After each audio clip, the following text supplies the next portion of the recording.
Today, the very powerful topic which I love to speak about is the power of intention. And this is some work that is done by Lynne McTaggart. Lynne McTaggart is a leading scientist in the world. So let me start with the topic, and then maybe I'll go into the intro about the author as well and what I've learned from her. So let me ask you a question. Have you ever thought about a person and suddenly the person gives you a call? Or maybe when you walked into a room and instantly you feel a vibe, even without a word being said. Either it can be a high vibe or you feel the energy in the room is probably negative. Right? So what if I tell you, these are not just coincidences, but it is the tip of the iceberg of something greater. This is nothing but the intention, right? So when you think about a person and you receive a call from them, how is that happening? Is because you are sending an intention to the universe, and the person other side receives it through something called telepathy. I mean, this is something that we've already known in our from our ancient wisdom. And also, I'm a student of ancient mystery school, where the great initiates like Socrates, Pluto, Leonardo da Vinci, all these people have studied. And I'm very fortunate and blessed to learn from the great schools. These are the mystery schools where they've been saving this kind of wisdom because, it's been forgotten. So I'm very passionate about human potential and understanding how human potential we can actually achieve some great things because we are so limited with the kind of thinking that we have. So today, my topic for today for you is the power of intention. So today I'm going to focus mostly from what I've learned from my mentor, Lynne McTaggart. So Lynne McTaggart is an investigative journalist, and she has done some great research in her actual work. But what made her more inquisitive about is thoughts. We must have heard about thoughts becoming things, right? So this is the crux of everything that she started investigating about how thoughts becomes things. And her famous books are The Field, The Bond, and The Intention Experiment. So she spent about 20,000 years collaborating with some great scientists worldwide. She always used to question herself, do thoughts have power, and can they actually change the world? So this is exactly what Lynn has done in her work over 20 years. And she wrote this book called The Intention Experiment, and she has done some global experiments worldwide where thousands of people focused on single thought and how can it actually change the world, right? So let me first start with understanding or teaching you about what is intention. So intention, there is a difference between a thought, there's a difference between intention. So what is intention? So let's start with thought first. So what is a thought?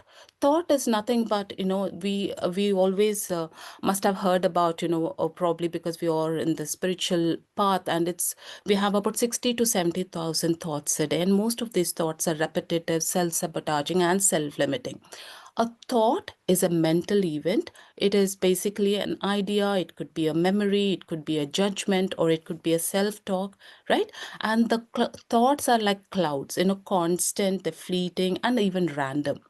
Like, for example, you must be thinking first thing in the morning, you're sitting here listening to this, but you must be thinking, should I check my emails? What is it going to be like at work today? What if my manager calls me? These are some random thoughts that you have. Whereas intention, what is intention? Intention is a thought with a purpose, a focus, and energy behind it, right? So it is not just mental chatter, but it's a conscious, directive thought that basically aligns your mind, your emotion, and your energy towards a specific outcome, right? So there's a difference. So for example, for intention for today for you could be, I intend to create calmness in the meeting today, for example, right? Or maybe you could intend to manifest a thriving business, or you could have an intention of, I would like to manifest maybe the most latest car, for example. So this could be your intention. So there's always a difference between a thought and a intention. Thoughts are just passive, fleeting, often unconscious, whereas intention is active, it's deliberate, and there is always energy directed towards it. You basically described, you can't describe thoughts because it's always happening in your mind. We call it self-talk. You know, I don't know if you're aware of works by Neville Goddard. He's one of my favorite metaphysics teacher. He talks about something called self-talk. There is always a talk that is happening in your mind, right? You think about your work, you think about people around you, or maybe you'll think about incidents that happened in the past where you're always recycling and repeating it.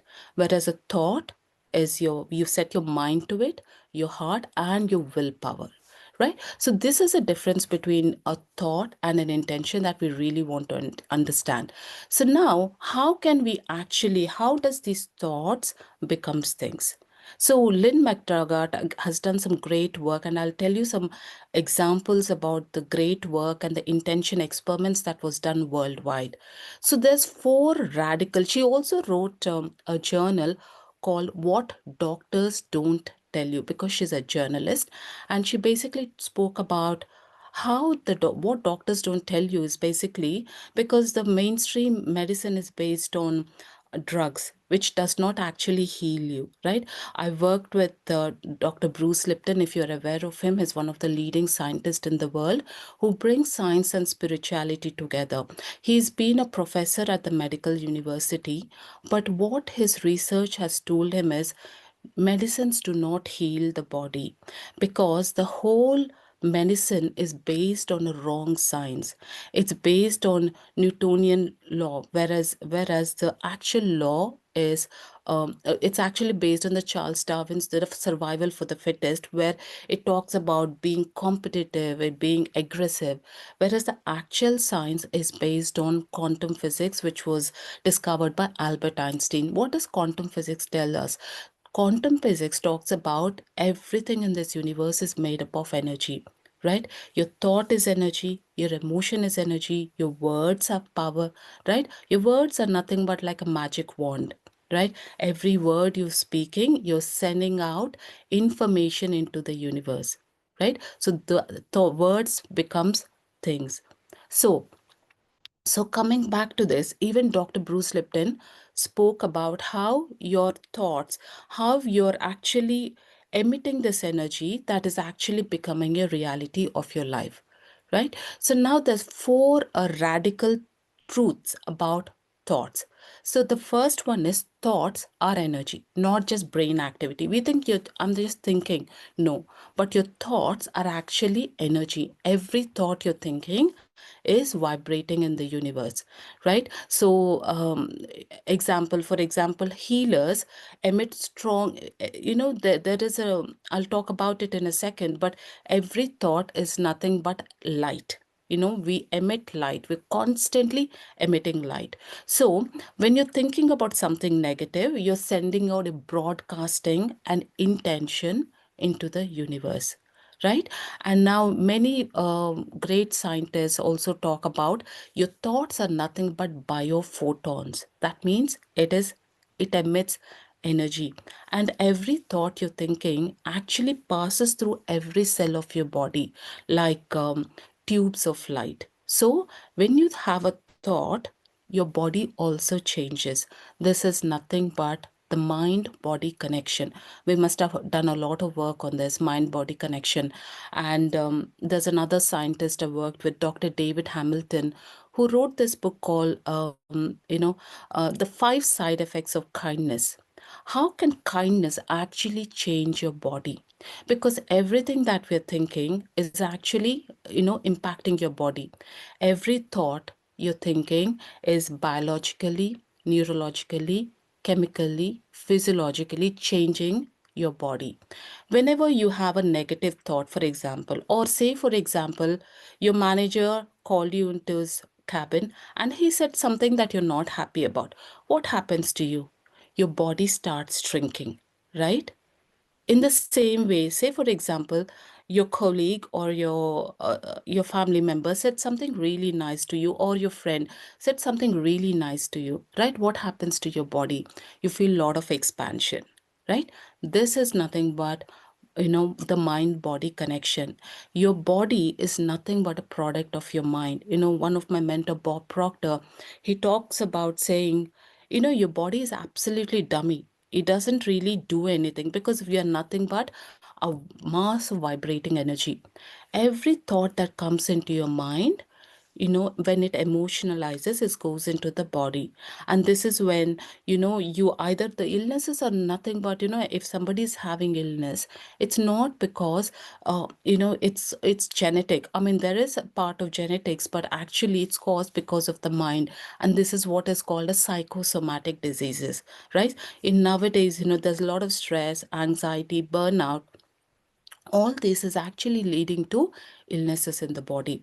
And this is why we got to be very careful about the kind of thoughts that we're thinking, right? And the second radical truth is thoughts move through your entire body. Like I said, the microtubules act like pipes, and they transmit signals into the body. So for example, I think works of Dr. Joe Dispenza spoke about, how anybody visualizing about them, doing gym, just visualization actually saw the muscle grow by 15%, right? So this is the next radical truth. And then thoughts actually trespass. What that means is,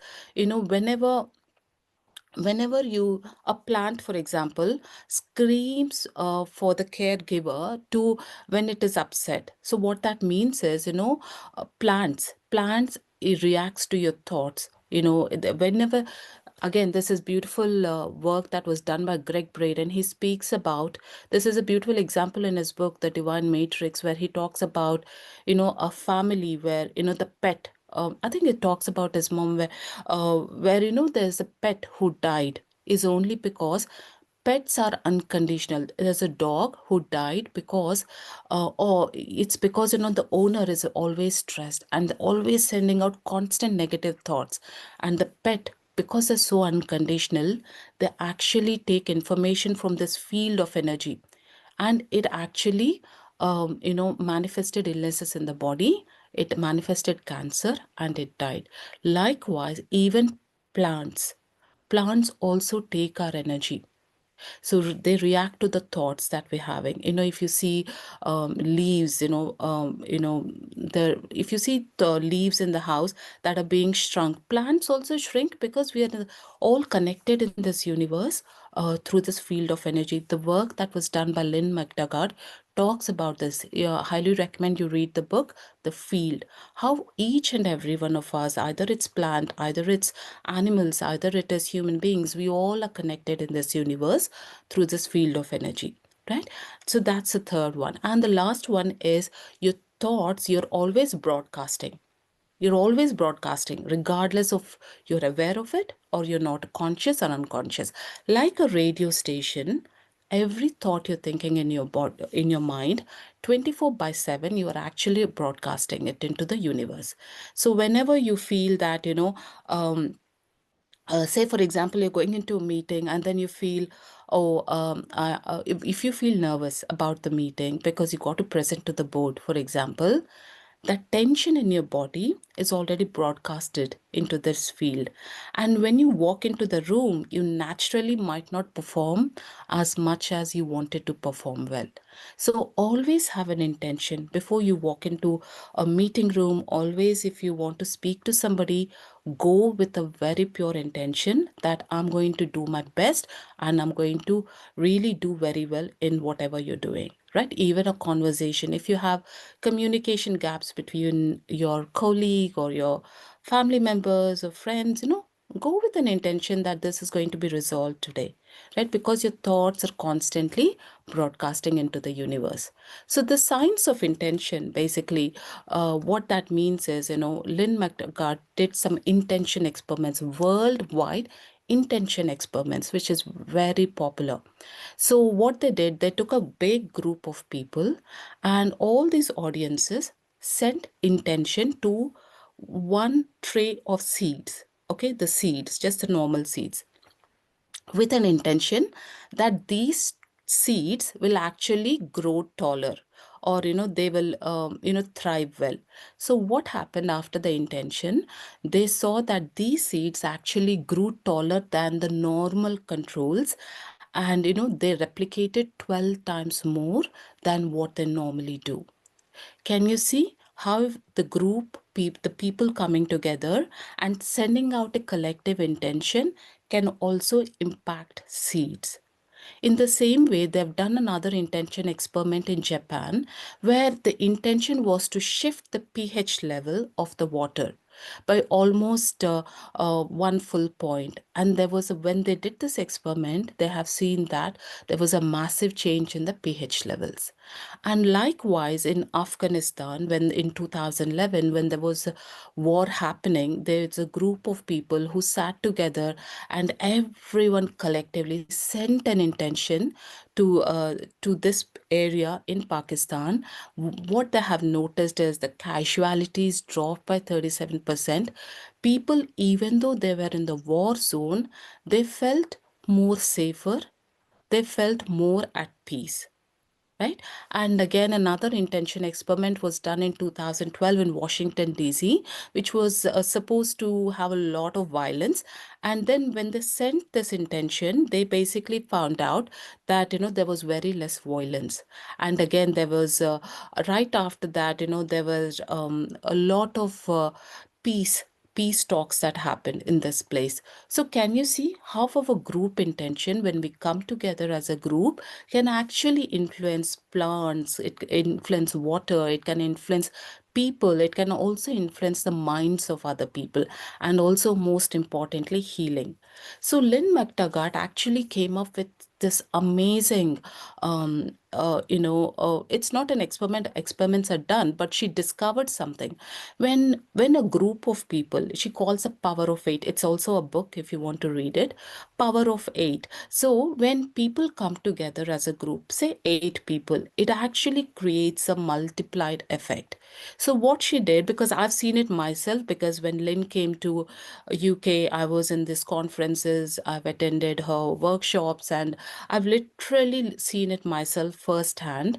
When there was in this conference, when there was a lady, so they picked up randomly, we got separated into 8 groups or 10, although it's a group of 8, it can be 10, 12, it really doesn't matter. But the reason why it's 8 is probably the 8 is a sign of infinity. So when we come together as a group and they picked up one person in the group who needed healing, say she was, if somebody has been like having a leg pain, or there was somebody suffering from sclerosis or whatever, whichever, right? So what we have seen in my group basically that, this lady, when we all sat together and that lady was sitting in the center, she had a pain in her leg, and we collectively sent out intention that this person would actually heal. And then what she miraculously, what this lady spoke about this intention, when we directed that intention for 10 minutes, she said she could really feel the love of all these people coming into her, into that part of the body where she was having this pain. And then she said that she could immediately feel the relief of that pain.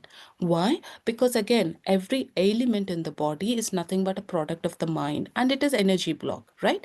So when all of us together came together and set an intention, she immediately felt the relief, and she said the pain out of 10, it's gone down to 2. Can you see? The just a 10-minute experiment, sending that, directing the thought of healing, she could see that. Likewise, we also did the power of group for 1 year. We used to work in small groups every week. Whoever needed healing or whoever needed to manifest something, we used to take turns, and we have seen how people had miraculous results by doing these experimental small power of 8 groups, right? So another very interesting thing is the mirror effect. So what is mirror effect? Mirror effect is whenever it's not about I want to get healed, I want to manifest. The mirror effect is when the sender, me as a sender, sending loving thoughts, or you, all of you together, you set this beautiful intention, I think for the Omega pyramid, right? So you're sending that intention. What happened then is when you send intention for something big, or it can be somebody to heal depression, or it could be betterment of relationships, or even physical issues. What happens is it's not only the sender receives it, but you yourself also will get healed. This is so powerful, right? This is what is called altruism. Altruism is, it's like, it's not about self-focused thoughts. I want money, I want a big car, I want success, right? Whenever you think about only yourself, it leads to higher inflammation, and it also leads to stress. And this is what I say to many of my clients, whenever they come to me saying, this is what I want, never think about yourself. It's never about you. It is, say, for example, if it's a realtor who came to me and she said, I want to be very successful and I wanted to, sell these properties. Then I said, it's not about you. What is your intention behind doing this? If you're a realtor, your intention should be, I want to sell these properties for families who can make beautiful memories in that house, who can live happily, peacefully, enjoying all the amenities in that house, something like that. So it's not about you. When you serve somebody with the intention of helping others, it's a service focused, right? When you do something with the service focus, you don't normally, it's not they're going, money becomes a byproduct.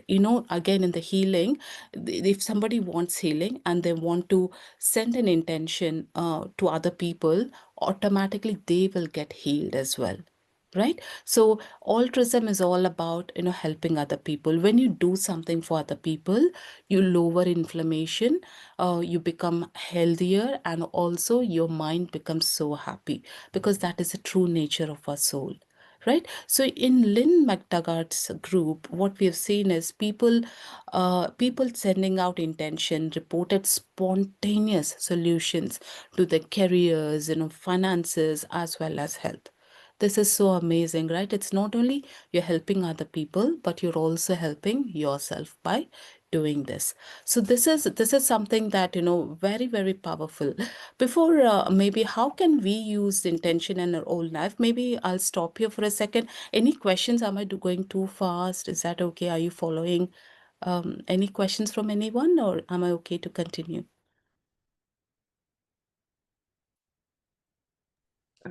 I think it's going good, ma'am. Okay, perfect.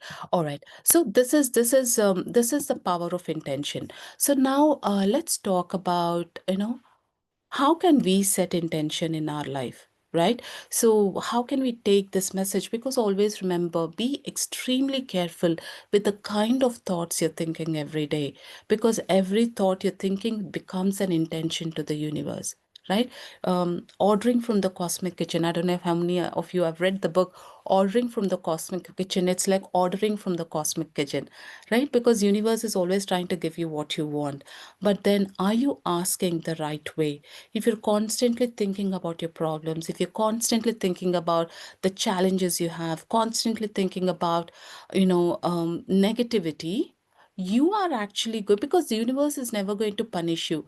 Universe is actually going to respond to the kind of vibration you're in, right? So this is why it is so important for you to be very careful with the thought.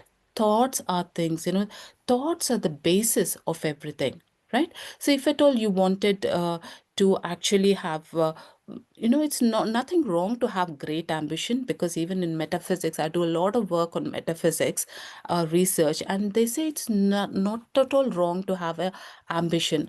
But your intent, it's, say for example, I'll give you one example. Say if you want to order a pizza, right?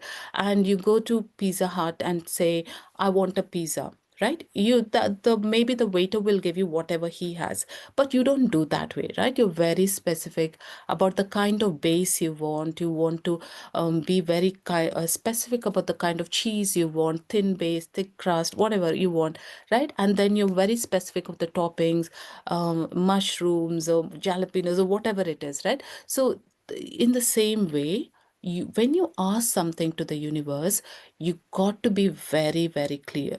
You know, for example, instead of saying, I want success, that is so vague. What does success mean? Success, it's relatable, right? Instead of that, you could possibly say, if you're a corporate professional or you're an executive, you're leading teams, you could say, I am leading with confidence, inspiring my teams, and achieving 20% growth in my in the business that you do, or in the revenue that you bring to your company. So be very specific. Universe likes clarity. If you're not clear, this is why, because I work with many C-suite executives and leaders, and whenever I ask them, I do a lot of work, I do a lot of writing on LinkedIn, and I do a lot of polls as well. And one thing most of the executives say is that they have no clarity about what they want in life. Because what happens is, many of us, we have studied something, like I did my chartered accountancy. It took me so many years. I come from a science background, and then I did my chartered accountancy. It took me good 8 years to finish it with young children. It was so miserable. But then the thing is, why did I do that? Is it something because I enjoy finance? No, absolutely hate working in finance.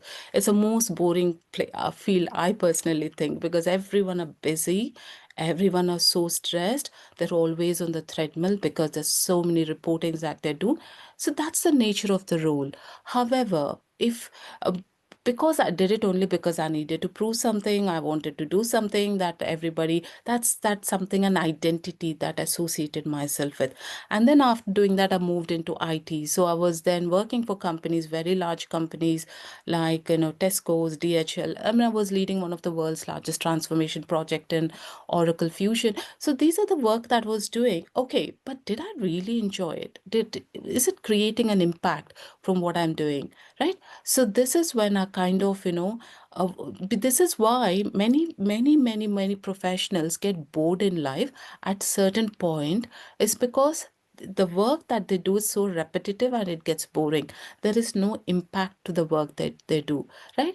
And this is why they feel so stuck in life, because they don't know, they're not creating a direct impact on people. And maybe they're just doing work because they have to do work, right? So this is why there's a lot of clarity, lack of clarity, and then they really are always stressed. How stress impacts your body. It starts with the mind, it impacts your body, your vibration goes down, and naturally your relationships are tainted, because the way you talk, it's all it's a mind body connection, right? So this is why it's important for us to really know what is a purpose of life. That knowing the purpose is really important. When you have a purpose in life, you will not really bother to wake up at 4 in the morning or 3 in the morning. You become so passionate about working on your purpose, right? So this is why it's important to understand this. And now, how do you set intention? Going back to the topic, like I said, what is your intention, right? So then give yourself 10 to 12 minutes every day, early in the morning. Think about that intention. This is what I want. Like I gave you this example, I'm leading with confidence, inspiring my teams, achieving 20% growth in revenue for my company, for example. Or you can do it, alter it based on what your intention can be. So you can direct your thought 10 to 12 minutes every day, and then add an emotion to it. Feel it as if the thought is real now, right? Don't think it's a wish, it is real. Because again, there is no time. Time is not linear. According to quantum physics, time is not linear. You can actually go back. Again, some of the work that was done by Lynne McTaggart, she was so passionate in her work, and this is why she did this experiment. How can you basically go back and change your, see, many people carry a lot of traumas. Whatever happened during their childhood, they carry a lot of trauma even now. Again, yesterday in one of my sessions, I was talking about a book called The Body Keeps the Score, right? And body, for example, there's an example of Vietnamese, a person, when there was fireworks that was done outside, either it's Christmas or New Year or whatever, whichever time, he used to go and hide under the table.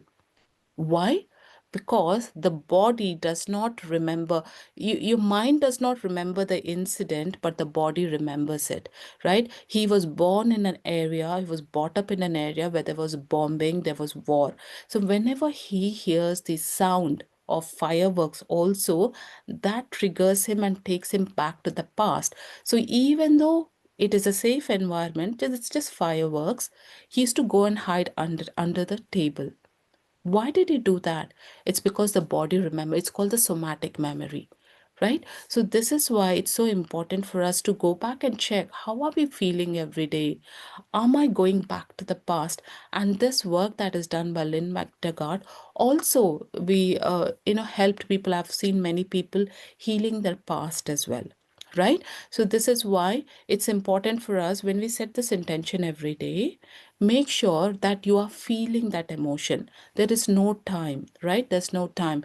Again, sorry, I'm diverting the topic, but this is important to understand.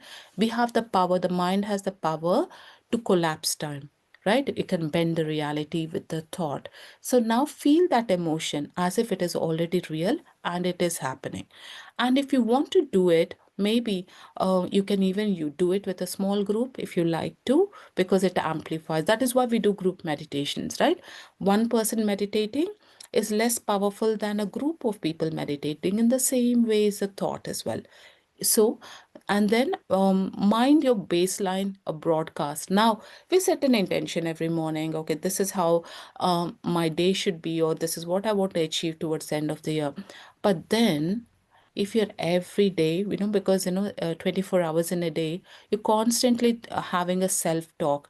Oh, I'm exhausted, I'm nervous, um I don't know what my manager is going to say. That broadcast, that mind, every thought is your energy, right? So this is what she calls it, a leaky bucket. If you're filling your energy first thing in the morning, but you think sending out broadcast into the universe about all this negative self-talk, that means you're again contradicting to what you have set an intention first thing in the morning. Okay, so be very careful. Set an intention. By all means, universe is here to support you with whatever you want. But again, we become the co-creators with the universe. But then throughout the rest of your day, you're constantly talking about, the self-talk that happens in your mind. I don't know if I can do this. I'm exhausted. All these negative thoughts, then it's going to be a contradictory one.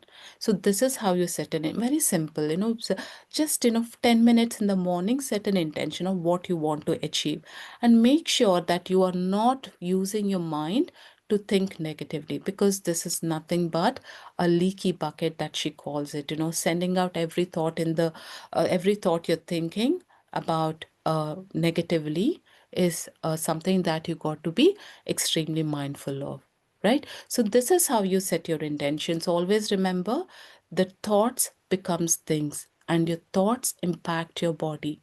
Every thought you're thinking is vibrating in the universe, and according to law of thermodynamics, energy can neither be created nor destroyed, but it can only change from one form to another. So now your thought that you're thinking will change definitely, either depending on how you are actually thinking. If you're having contradictory thoughts, then you might not achieve what you want.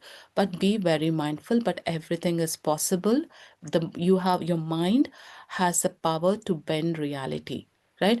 We have, according to metaphysics, our mind is like a quantum computer. It has the power to process millions of computers in the world. That is the power. That is why we all are born geniuses, but we don't understand that, because we've been programmed. Like Dr. Bruce Lipton's work talks about how we've been programmed to live this life where we're not even elevating ourselves, when we can't even think differently, because we've been programmed. 0 to 7 years of age, our subconscious mind is wide open, and everything that's happened around us, from our parents, the teachers, the environment we lived in, the culture, the society, right, has programmed us to live life in such a way, right? So this is why, even though people want to achieve great success in life, they cannot, because 5% is your conscious thought, 95% is the subconscious mind.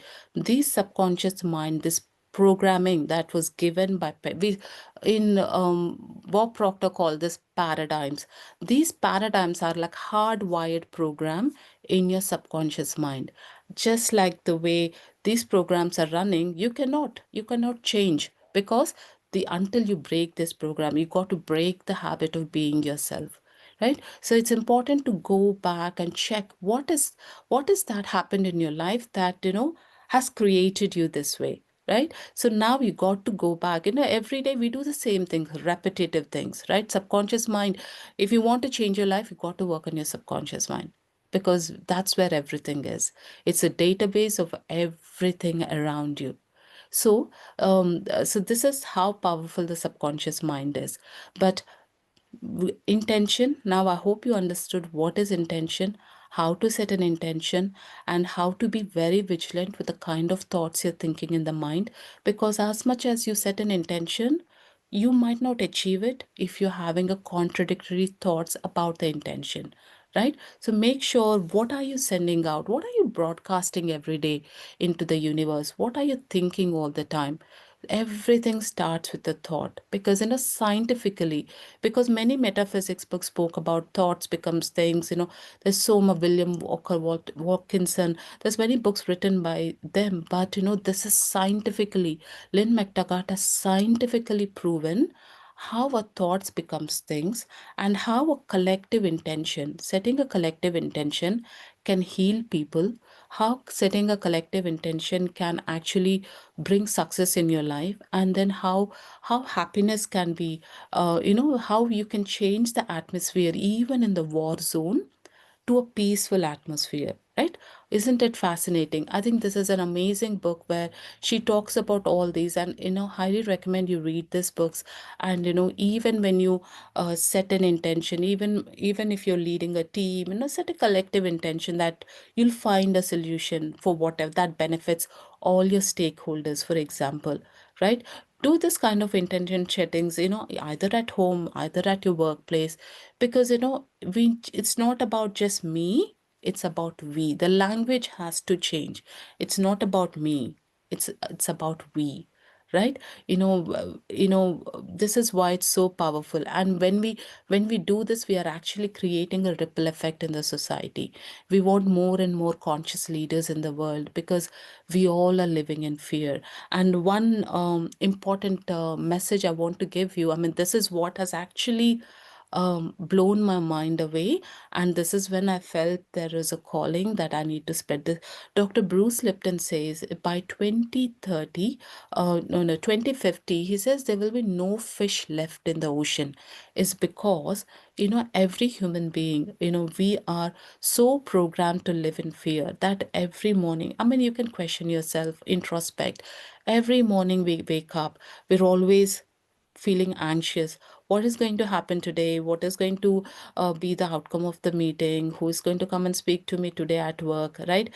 What about this? What about that? So we are always living in fear. That thought vibration of fear is impacting the planet. He says because the thoughts that we are thinking is impacting the planet, this is why he says that, the kind of catastrophes we see in the world, the COVID-19, the earthquake, the war, volcanoes, all these are happening only because human beings are living in fear. We are powerful co creators who come to this planet Earth to create, but we are actually destroying the planet because of the kind of thoughts that we are thinking every day.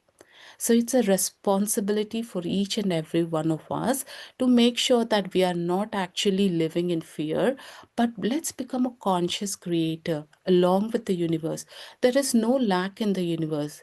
There is no need of, being competitive. It's only through collaboration we can move forward in life. If you were in this, like again, he talks about why cancer is caused in the body. Cancer is caused in the body is purely because the cells in the body are fighting autoimmune diseases, for example. They're caused because cells in the body are fighting with each other, right? If we are, it's nothing but, universe is a holographic nature, right? Human body, every part of a body contains the whole universe as it is. So, if you're sending signals of fear into the universe, we're not only doing harm to ourselves, to our body, but we're doing that, creating a ripple effect in the society, which we are actually impacting the planet. Right? So make sure that, again, one of the great scientists, Nassim Haramein, who I worked with and met him, he says the whole universe is inside of you. He says that every cell in the body is like a black hole. That is the amount of energy we have in the body. So if you want to create something, you have the power. You have the power to create anything. We have the power to create universes. But we're giving away our power because of the programming that we're living in right now. We've been programmed by schools, thinking that we're too small. But no, we are powerful co creators who come to this planet Earth to create. And, you take charge of yourself. The miracles are inevitable in your life. Right? So, this is a little bit about intention experiment, the power of intention, and the science of intention. How you can change your life by setting an intention, and how you can be very careful with not, sending out contradictory thoughts into the universe, and how can you become a co-creator with the universe to create the life that you want. Right? So this is something, this is harness your intention. My invitation for you today is very simple. Harness your intention. Use it not only for yourself, but also for other people, either at home, either at work, either it's for the society. And because when we intend for other people, you heal yourself and you can manifest miracles in your life, right? And this is not woo woo, this is science, absolute science that was, done by Lynne McTaggart, who's done 20 years of research on power of intention. And highly recommend you read these books as well. Power of Intention, The Bond, The Field, all these books are absolutely amazing books. Okay.